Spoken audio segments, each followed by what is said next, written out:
Lok Sabha election जैसे जैसे अब आगे बढ़ रहा है वैसे वैसे सियासी तपिश भी बढ़ती जा रही है। पहले दूसरे मरहले के बाद चुनावी तरीका और मुद्दा एकदम से अलग हो गया है। सनातन राष्ट्रवाद, हिंदुस्तान पाकिस्तान, हिंदू मुसलमान, शरिया तालिबान, जिहाद जैसे लफ्ज बीजेपी के चुनावी शब्दावलियों में हर बार शामिल हो जाते हैं। इस बार भी इनकी गूंज सुनाई पड़ रही है। मोदी की गारंटी के साथ और अब की बार 400 पार के नारे के साथ 2024 के लोकसभा चुनाव मैदान में उतरी बीजेपी का सियासी एजेंडा पहले मरहले की वोटिंग के बाद बदला हुआ नजर आ रहा है। कांग्रेस को मुल्क के इक़्तिदार से बेदखल हुए 10 साल हो गए और मोदी हुकूमत का दूसरा टर्म भी पूरा हो रहा है, लेकिन इंतखाबी तशहीर में पुरानी बातें फिर से गूंजने लगी हैं। दूसरे मरहले की वोटिंग के बाद से पीएम मोदी ने हिंदुत्व की पिच पर बिसात बिछानी शुरू कर दी और कांग्रेस को मुस्लिम परस्त पार्टी बताने में जुटे हैं। इसकी वजह से एक बार फिर से हिंदू मुसलमान, पाकिस्तान, हनुमान, घुसपैठिया जैसा नैरेटिव सेट किए जाने लगे हैं। पीएम मोदी समेत बीजेपी की पूरी टीम मुसलमानों को निशाना बनाते हुए वोट अपने हक में लेने की पूरी कोशिश में है। बिना मुसलमान का नाम लिए बीजेपी की कोई रैली पूरी नहीं होती। यही वजह है कि बिहार में आरजेडी लीडर तेजस्वी यादव ने बीजेपी पर जबरदस्त हमला बोला है। तेजस्वी कह रहे हैं कि मुल्क के वजीर आजम, सदर जमहूरिया, तीनों आर्मी चीफ, सारे चीफ मिनिस्टर, सारे गवर्नर हिंदू मजहब के हैं, फिर भी वो कहते हैं कि हिंदू खतरे में है। हम लोग तो बता दें कि हम लोग क्या कर रहे हैं।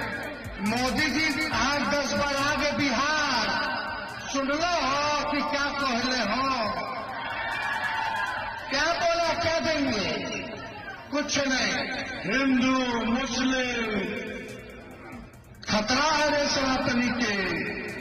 प्रधानमंत्री हमारे सनातन धर्म के, राष्ट्रपति सनातन धर्म के, तीनों सेना के अध्यक्ष सनातन धर्म के, सब मुख्यमंत्री सनातन धर्म के, अपने प्रदेश के हर गवर्नर सनातन धर्म के, फिर भी कह रहे सनातनी खतरे में। कैसे भाई?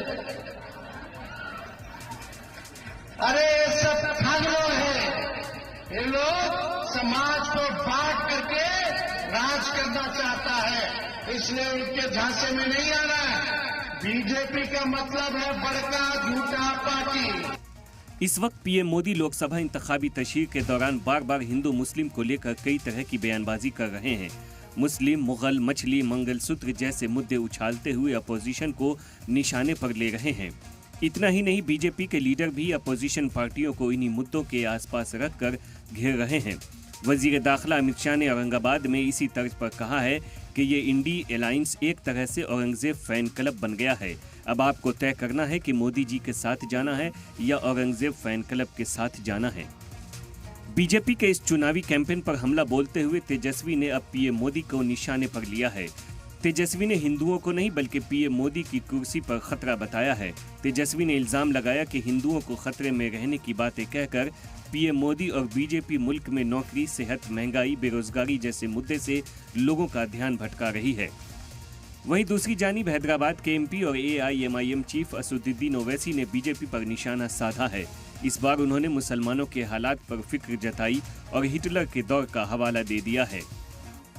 जो भारत में आज जो पोजीशन है मुसलमानों की, वो 1930 के हिटलर के ज़माने में जो यहूदियों से जो हरकतें होती थी वही स्टेज पे है। मुसलमानों को क्या गैस चेंबर में डाला जा रहा है? गैस चेंबर नहीं मैडम, गैस चेंबर आखिरी लिमिट था, आखिरी स्टेप था। क्रिस्टल नाक मूवमेंट हुआ, पिक्चर्स बनना शुरू हुए, हेट स्पीचेस होते रहे। पूरा उसका तरीका है, वो जो किया जा रहा है वो बिल्कुल हुआ है। तो वहीं बीजेपी ने ओवैसी के बयान पर पलटवार करते हुए हमला बोला है। बीजेपी लीडर जी किशन रेड्डी ने कहा है कि हिंदुस्तान में मजहब की बुनियाद पर रिजर्वेशन की मुखालिफत खुद बाबा साहब अम्बेडकर ने किया था। बीजेपी उसी बात को दोहरा रही है। कोई रिलीजियस के खिलाफ नहीं है, मगर जो रिजर्वेशन है, रिजर्वेशन के बारे में भारतीय जनता पार्टी जो हाईकोर्ट का जजमेंट है अनकॉन्स्टिट्यूशनल है, यही प्रधानमंत्री रिफर कर रहे हैं। हम रिलीजियस के नाम पर रिजर्वेशन नहीं देना चाहिए। डॉक्टर बाबा साहब अम्बेडकर को भी यही बोलना था। बीजेपी के कई लोकल लीडरान को लगता है कि जमीन पर इस बार राष्ट्रवाद की लहर नहीं दिख रही है। बीजेपी को लगता है कि जीत हासिल करना मुश्किल हो सकता है। अकेले तरक्की के नाम पर वोट मिलना मुश्किल लग रहा है। 2019 लोकसभा के दौरान एयर स्ट्राइक ने बीजेपी के हक में माहौल तो बना दिया था, लेकिन इस बार बीजेपी के हाथ खाली हैं। उनके मुद्दे जमीन पर एक्टिव नहीं दिख रहे हैं। ऐसे में बीजेपी के पास ऐसे ही मजहबी मुद्दे बचे हैं जिनके दम पर समाज में वो बड़े पैमाने पर पोलराइजेशन करने की कोशिश कर रहे हैं। अब मुल्क की बड़ी आबादी को मुसलमान, पाकिस्तान, तालिबान, शरिया, मुस्लिम रिजर्वेशन, वोट जिहाद के नाम पर डराने की कोशिश की जा रही है। सलाम टीवी के लिए नदीम अहमद की रिपोर्ट।